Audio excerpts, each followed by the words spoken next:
Hey, I thought I'd do a quick overview for Shing. I'd also like to explain the new patch as well. I've had a lot of people ask about this game over the past few months. What a few of you may not know is that I'm actually in the credits for this game. Admittedly, I didn't do much, but I was given a beta key. I provided some feedback that wasn't really used until now. Uh, as you may know, this is a twin stick beat 'em up, which, as you can probably imagine, did not work too well. The physical aspect of it was a problem. A lot of times you'd feel really tired playing this game. The campaign, I think I'm like halfway through it, and I've been playing for like 4 hours, 3 or 4 hours. So, uh, when you consider that, flicking a right analog stick repeatedly for every action for like 8 hours, your thumb would probably fall off, or you'd probably have some pretty long-lasting damage. So what they did is they finally listened to the complaints, and they added an alternative control scheme. This makes it control like your average beat 'em up, although it does play a little bit differently. As you can see, you have a light attack, medium attack, jump, dash, kick, guard, rage, and then just other stuff. Pretty common things. Now, when I was in the beta for this, Let's get right to the ass kicking. yes, there is a character named Tetsuo. When I was in the beta for this, I mentioned that the controls are inaccurate. There were two main problems with the controls as the way they were before. The first was that it was very exhausting to play, which I already mentioned. Also, the inaccuracy. When you play with the base controls in this game, a lot of times you have to like draw circles or half circles to do like the super helm breaker or the flourish attack on the ground, which is like a combo extender. A lot of times what would happen is the character would attack in the opposite direction. So in a game like this, it actually is quite demanding. The characters are actually, or the enemies are actually quite well designed. The gimmicks they have are pretty interesting. They actually require you to learn how to attack them and stuff, and not just button mash. The problem with that is that there's no invincibility in this game whatsoever. So let's show some basic combos here.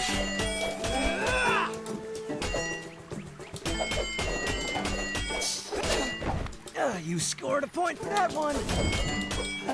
Here's your super.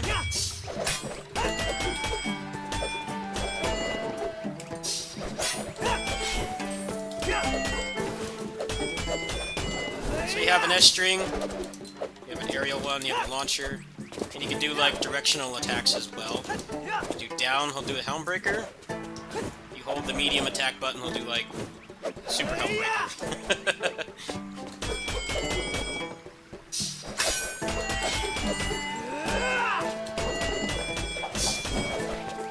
So if you hold this down, he'll do a flourish.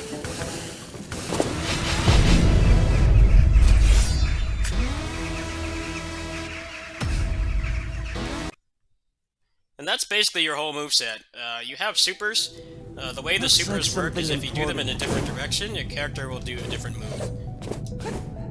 The problem with the supers is they are not invincible, so I think that's the biggest flaw of this game that they need to address. In this patch, where they added the actual better controls, they did lower the difficulty curve. It's still a very difficult game, and a lot of that stems from artificial difficulty. The enemies themselves are not that hard to figure out. Once you've fought them a few times, you'll probably be able to take them out with little trouble. It's the combination of enemies. When you get like later in the game, you get a ton of enemies, and they all have gimmicks that can be annoying to deal with, and your character just does not have the tools you would expect from a beat 'em up that's coming out like 30 years after the genre was popularized with Final Fight, Double Dragon, and stuff. You have no iframes in this game at all. The only iframes you have is on this dash. They did lower the dash recovery or cooldown, so you can use that in their defense, but there are still way too many times where you just get bombarded by enemies with complicated gimmicks, and even your super is not invincible. Our job That's what is feels to really protect unfair the about this Star game, Suit. but that would be something Well, it's relatively gone. easy to There's fix. nothing to protect. Okay, so let's play through the first level here.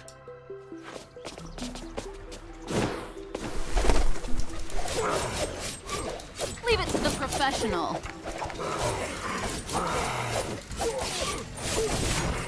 Did you miss me? Hey-ya! Yokai! Wow, we haven't seen yokai since... Was it the Azure Bog business? What about the septic swamp expedition? Oh, gee, thanks. Now I have to repress that memory all over again.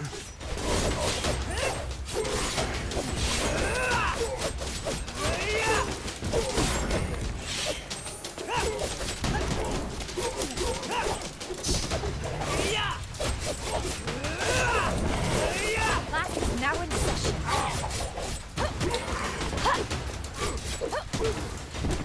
The characters are all basically the same.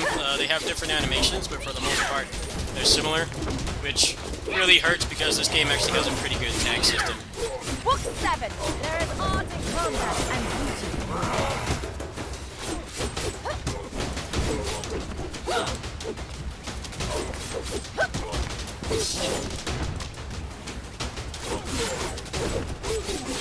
Let's get right to the ass kicking!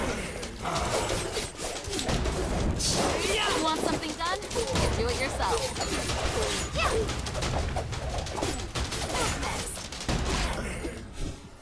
So the problem with the old controls was that I was one of the first people to mention that the controls don't work. They're way too complicated for what's essentially a very small moveset. There's no progression in this game at all, so the fact that the movesets are so small and they had the right analog stick controls just didn't really work well.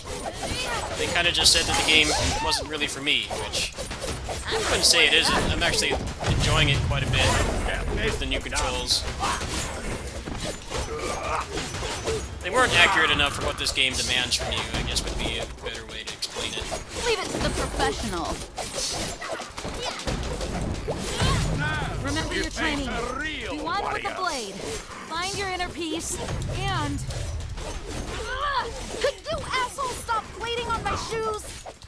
Inner peace. Got it. Watch and learn.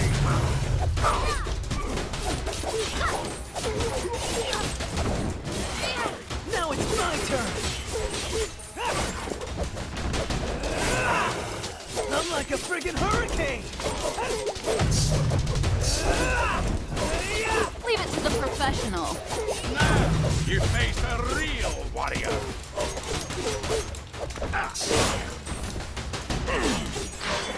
The controls are actually quite responsive. You do have power cancels and stuff.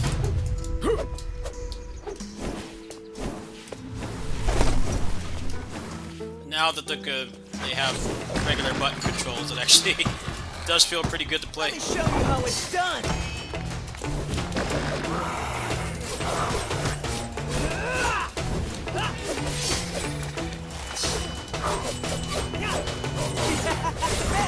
If drinking this stuff gives you lightning powers... Don't even think about it.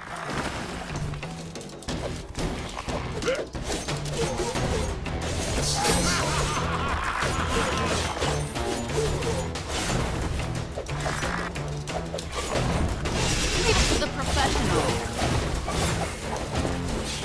So there are power-ups you can pick up, like this one that gives you the ranged attacks. I'm unstoppable!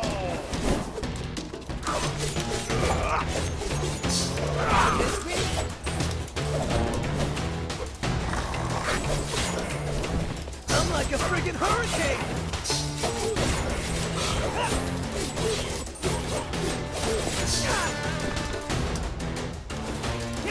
I was born for this! You want something done? You do it yourself. Biggest problem I have with this game, outside of the lack of invincibility, which kind of feeds into some of the artificial difficulty, is the fact that the levels are incredibly okay, you know- long. I, no joke, Scholars when we find have them. played levels Start that pushing are buttons. We need to get that beam down. 20 minutes long in this game. This does not have arcade pacing at all. You spend a that lot of doesn't look time right. in like one level, way more than I think you should have to.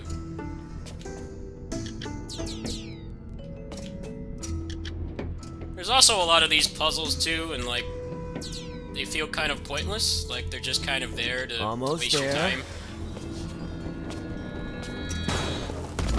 Kind of has that same problem that Overtale has, where it's like they have that's the scholar. Pointless puzzles that waste your time Doors and won't open. take you away from the combat. Finally, come on. The character will say, "Finally, come on." It's like, well, then why is it in the game? They said that they wanted the characters to all play the same because they didn't want people to feel excluded when they play this in co-op. There's two problems with that. One, you know, that's something you just kind of accept with beat-em-ups. That's been a problem in beat-em-ups for a long time. And secondly, the game is way too long to really consider playing this with other people. You know, I would love to play this with a friend and just plow through it over a weekend or something, but the average person, you know, who's not super passionate about these games like I am, or most of you guys are because you watch me, I don't really think it would happen. The game is way too long as it is right now. A good length for a game like this with solid combat, but no progression. There's no upgrades or loot or really anything to warrant the game being that long outside of the story. It is probably under 2 hours. Maybe 90 minutes tops would be good for this kind of game, but in this game it does start to overstay its welcome. There definitely have been times where I played through the level, 20-minute level, and I just don't feel like playing anymore. I think that's kind of unfortunate. They put a lot of time into the combat in this, but they didn't really think about the physical and mental toll of playing a kind of game like this for a really long period of time.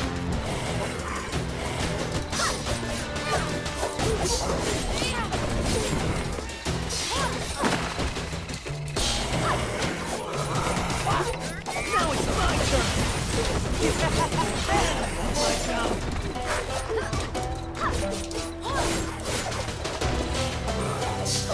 The moves you have, despite how small the moveset is, they do work. They do feel good to use, so at least there's that.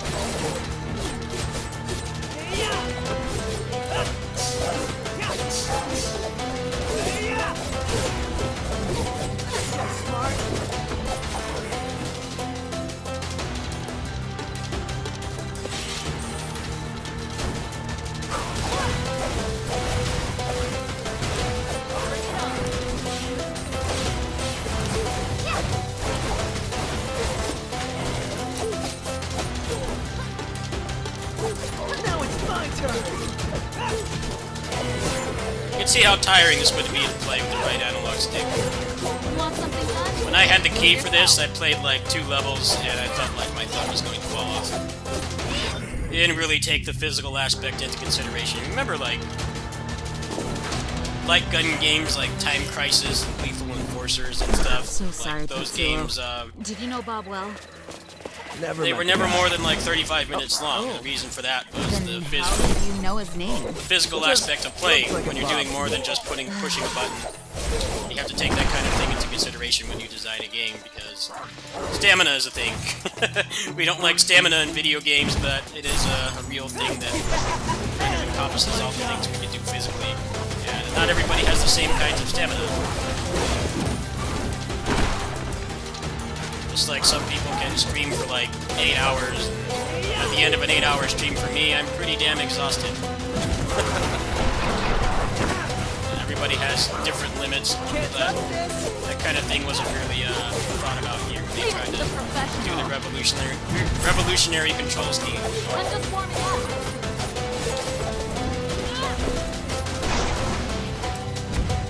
See, like, this is the first level, so the gimmicks aren't too out of control.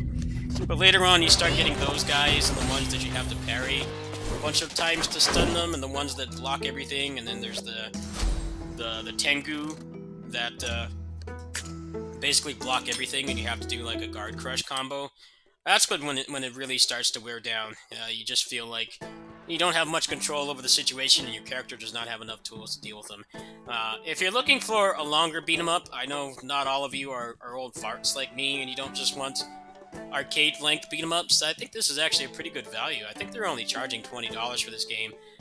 It is on PS4 and Steam right now. I know the Switch port is coming out in Japan next month. I don't know if that's going to be the same release date for the rest of the world, but it's going to be on pretty much all the major platforms besides Xbox.